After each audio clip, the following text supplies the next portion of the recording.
جی وعلیکم السلام ورحمۃ اللہ۔ محترم بھائی کہتے ہیں جی شیخ گوگل پر دیوبندی اور بریلوی حضرات کی چند سائٹ ہیں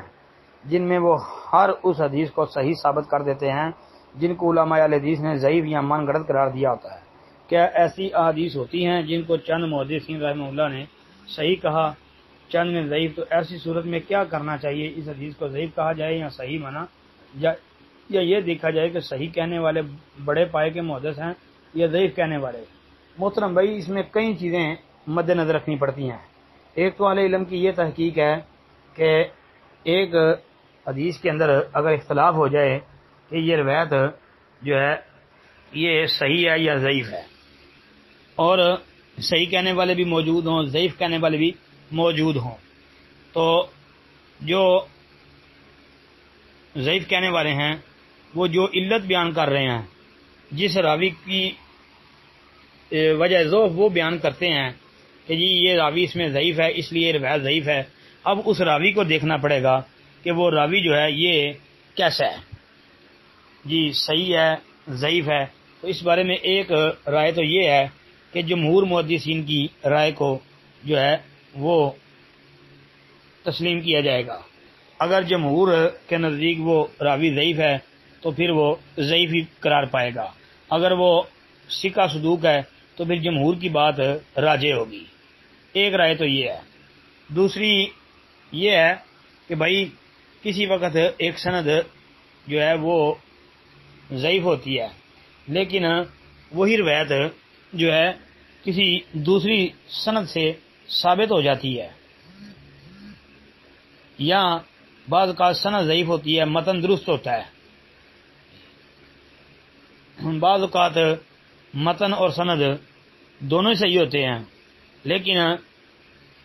یہ دیوبندی اور بریلوی صرف اس بنیاد پہ اس کا انکار کرتے ہیں کہ کیونکہ وہ ان کے خلاف ہوتی ہے، اور ایسی سینکڑوں مثالیں موجود ہیں ان کی اپنی کتابوں کے اندر کہ جنہوں نے صحیح حدیثوں کا صرف اس لیے انکار کر دیا، صحیح حدیثوں کو اس لیے رد کر دیا کہ جو ہے وہ ان کے اپنے مسلک کے خلاف تھی۔ پھر یہ بھی بعض اوقات ہوتا ہے کہ جو اصول حدیث کے ماہر محدثین جو اس فن کے بڑے ماہر ہوتے ہیں ان کی رائے ایک ہوتی ہے، اور جو بعد میں آنے والے ہیں جو نقل کر رہے ہیں، نقل در نقل کر کر کے انہوں نے کچھ حاصل کیا ہوتا ہے، ان کی رائے جو ہے ان محدثین کے خلاف ہوتی ہے۔ تو پھر ایسی صورت میں ان محدثین کی رائے کو ترجیح دی جائے گی جو اس فن کے ماہر ہیں، مثلا امام بخاری رحمۃ اللہ علیہ، امام ابو حاتم، امام ابو زرع، امام ابن معین، اور اس طرح کے جو کبار محدثین ہیں ان کی رائے، اور ان کے علاوہ بعد میں آنے والے مثلا علامہ شوکانی، علامہ منذری، اور اسی طرح جو ہے حافظ ابن کثیر، ابن حجر،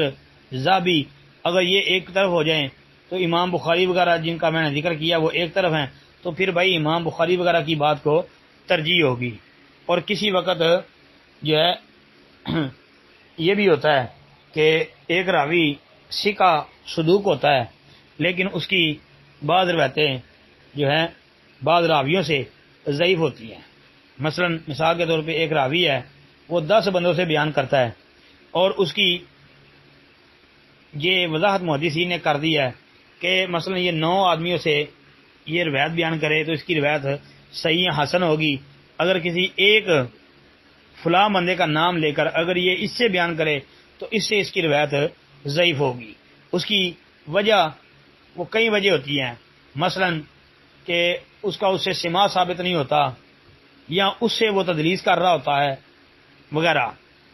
تو یہ بھائی آپ کے سوال کا جو جواب ہے، یہ اس کے لیے تو بہت زیادہ وقت اور بہت زیادہ مثالوں کی اور باتوں کی ضرورت ہے، لیکن جتنی میں نے کر دی ہیں ان سے ہی سمجھ لیں، انشاءاللہ کافی فائدہ ہو جائے گا۔ مثلا ایک اور بات آپ کے سامنے رکھ دیتا ہوں۔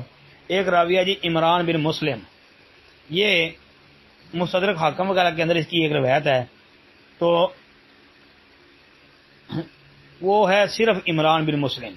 یہ حدیث سوق کا راوی ہے، جو بازار میں داخل ہو کر پڑھی جانے والی دعا ہے نا، اس کا راوی ہے، مستدرک حاکم وغیرہ کے اندر اس کی روایت آتی ہے۔ اور ایک راوی ہے عمران بن مسلم المنکری، جی یہ دو الگ الگ ہیں۔ اب ان دونوں کو بعض علماء نے ایک ہی تصور کر لیا ہے، مثلا امام دار قطنی وغیرہ نے دونوں کے ایک سمجھا ہے، جبکہ ان کے مقابلے میں امام بخاری، امام ابو حاتم رحمۃ اللہ علیہ، انہوں نے اس کو الگ الگ کیا ہے کہ عمران بن مسلم المنکری یہ اور ہے، عمران بن مسلم حدیث سوق والا یہ اور ہے۔ تو بھائی اس میں ہم نے غور کیا تو پتہ چلا کہ امام بخاری وغیرہ کی بات وہ راجح اور درست ہے، اس لیے کہ وہ حدیث سوق والا جو عمران بن مسلم ہے وہ اس کا ذکر امام مکیلی رحمۃ اللہ علیہ نے اپنی کتاب الضعفاء الکبیر کے اندر بھی کیا ہے، اور اس کے اوپر امام بخاری رحمۃ اللہ علیہ کی جرح منکر الحدیث کی موجود ہے، اور بھی اہل علم نے اس پر کلام کیا ہے۔ جبکہ اس کے مخالف جو عمران بن مسلم المنکری ہے وہ بھائی ثقہ ہے، کیونکہ اس کے اوپر امام بخاری اور دیگر اہل علم نے جو ہے جرح نہیں کی، بلکہ وہ ان کے نزدیک صحیح ثقہ صدوق ہے۔ تو یہ دونوں کے درمیان فرق محدثین نے کیا، تو جو پائے گئے محدث ہیں، اس فن کے ماہر ہیں، بڑے امام ہیں، مثلا ابو حاتم بخاری وغیرہ، ان کی بات کو جو ہے وہ ترجیح حاصل ہوگی۔ باقی واللہ اعلم۔ السلام علیکم ورحمۃ اللہ وبرکاتہ۔